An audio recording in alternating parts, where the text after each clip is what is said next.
want to talk to you about Santa Claus, the origins of Santa Claus. Do you celebrate Christmas? Do you teach your children about Santa Claus?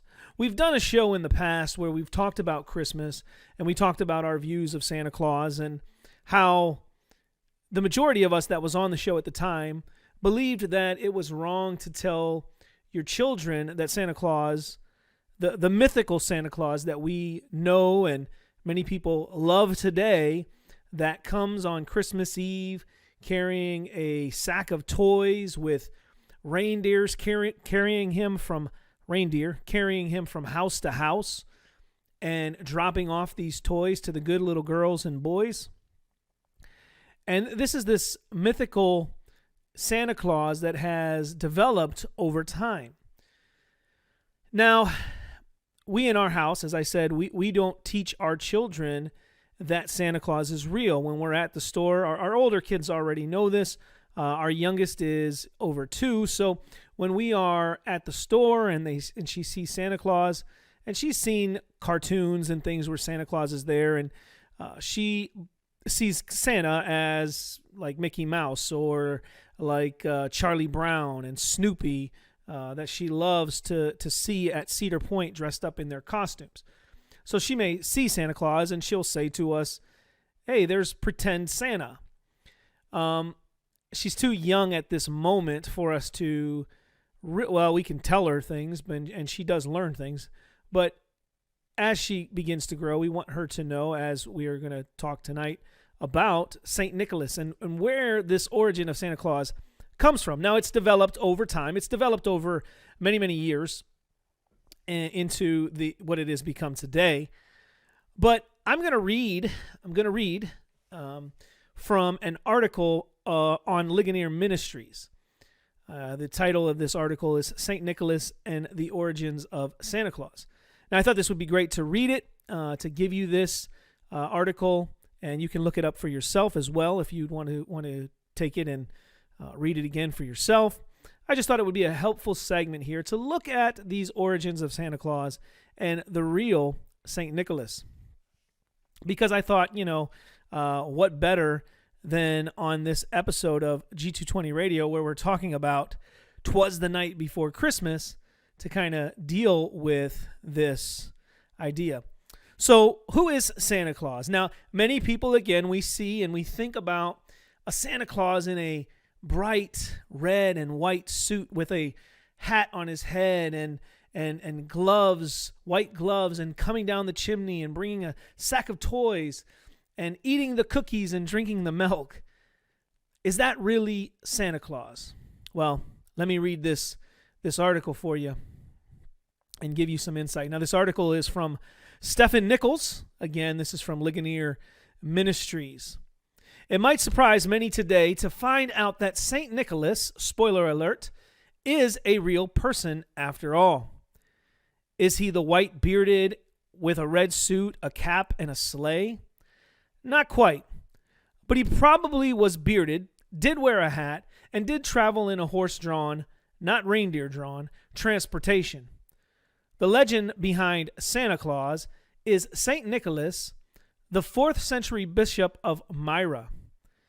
His hat was the bishop's mitre. Nicholas was born in modern-day Turkey to a rather wealthy family, losing his parents at a young age. Nicholas dedicated both his fortune and his life to the Christian church. Very quickly, he was appointed to Bishop of Myra on the southern coast of modern-day Turkey. These were days of persecution for Christians. Roman Emperor Diocletian, who reigned from 284 to 305 AC, hated Christians and stuffed Roman jails full of them. Bishop Nicholas spent the first few years of the 4th century in jail and faced routine beatings. In the next decade, Constantine legalized Christianity and Nicholas was set free. As the legend goes, Bishop Nicholas was present at the church's first ecumenical council at Constantine's summer palace in Nicaea of 325. Now, the Council of Nicaea is a very famous council. Many people believe that that's where we get the Bible from, that people came together and put together this Bible. That's not the accurate understanding of that, and I think we've done a show on it in the past. If not, I think we have. Mike will probably correct me if I'm wrong in that, or point out the episode that we did do on that, because I think he did. But if not, maybe we'll do something in the future. But this is where they came together and established for the public which was canon. Not that it wasn't canon before, but because of heresies, this was a famous council. Hundreds of bishops gathered there to refute the false views of Arius, a presbyter from Alexandria. Arius denied Christ's deity. At one point, while addressing the council, Nicholas' rage got the better of him. According to some of his biographers, Nicholas stood up, crossed the floor to Arius, and promptly punched him in the face. Excuse me. For the assault, Nicholas found himself back in jail again.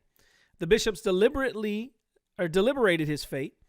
Nicholas was repentant and sought forgiveness. But after the council, Constantine granted clemency and restored Bishop Nicholas to his post. And at his post, Bishop Nicholas diligently served.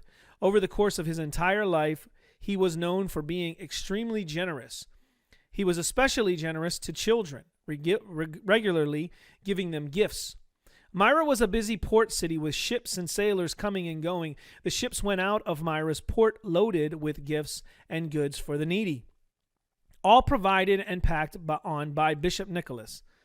His gifts went all around the Mediterranean world. As sailors went around the world, they took with them the stories of the generosity of Bishop Nicholas. The year of Bishop Nicholas's death is uncertain, but the month is firmly believed to be in December. As the story of his generosity spread, the stories of his life grew and grew. He was becoming legendary. In the 6th century, a church was dedicated to him and named for him in Constantinople. His image was depicted more in the Middle Ages than any other except those of Christ and of Mary. No longer Bishop Nicholas, now he became Saint Nicholas, and his feast day would be December 6th. One of the legends around Nicholas concerned his giving dowries to young poor girls so they would be able to marry. To reflect that legend, images of him carrying bags bulging with gold coins began to appear. As the legend moved northward, the story takes an even more interesting turn. In Germany, the tradition arose of giving gifts to each other in the name of St. Nicholas. So too in the Netherlands, the Dutch word for him became Santa Claus. The German word eventually became Santa Claus. These celebrations of gift-giving occurred on December 6th. I'm sure the kids would probably say, hey, well then let's not wait to December 25th, right? Let's get those gifts. The anniversary of his death, the gift of a gold coin was highly prized and showed great favor. Even Martin Luther would come to love a role in the legend. Luther wanted a Protestant alternative to the Roman Catholic practice of celebrating the feast of St. Nicholas, Santa Claus. Instead of giving gifts in the name of Santa Claus on December 6th, Luther started the tradition of giving gifts in the name of Christ, the Christ child, Christkindl. On Christmas Eve, perhaps in this we have an argument for Protestant kids everywhere as to why they should be allowed to open at least one present on Christmas Eve.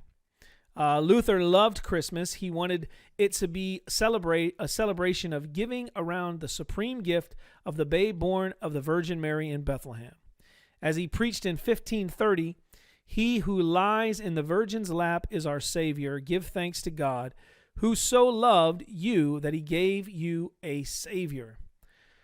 Christmas evolved from the word Christ Mass, the celebration of the incarnation of Christ, fixed by tradition of being on December 25th. The word Luther coined, Christkindl, also evolved over the centuries. It would become Santa Claus, other name Kris Kringle. This effort of Luther's to move away from Santa Claus tradition inadvertently veered right toward it.